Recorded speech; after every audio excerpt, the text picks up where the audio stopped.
UDF സമരരംഗത്തേക്ക് വന്നുകൊണ്ടിരിക്കുന്നു. കേരളം ഭരിക്കുന്ന Pinarayi government അദ്ദേഹത്തിൻ്റെ ഭരണ സംവിധാനത്തിൻ്റെ കീഴിൽ കേരളത്തിലെ അധോലോക സംഘങ്ങളും കള്ളക്കടത്ത് സംഘങ്ങളും കൊലപാതകികളെല്ലാം തന്നെ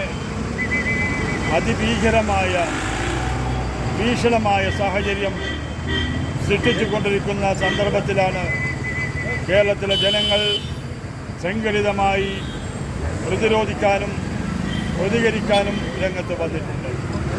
ഐക്യ ജനാധിപത്യ മുന്നണി മാത്രമല്ല, LDF പ്രതിദാനം ചെയ്യുന്ന ഘടകകക്ഷികളും, എന്തിനേറെ അവർ പ്രതിദാനം ചെയ്യുന്ന MLA അൻവർ പോലും ഐക്യ ജനാധിപത്യ മുന്നണി പിണറായി ഗവൺമെൻറ്റിനെതിരായി കഴിഞ്ഞ കാലഘട്ടങ്ങളിൽ ഉന്നയിച്ചുകൊണ്ടിരിക്കുന്ന രാഷ്ട്രീയമായ വസ്തുതകളെ അടിവരയിട്ടുകൊണ്ടിരിക്കുന്ന സാഹചര്യമാണ്.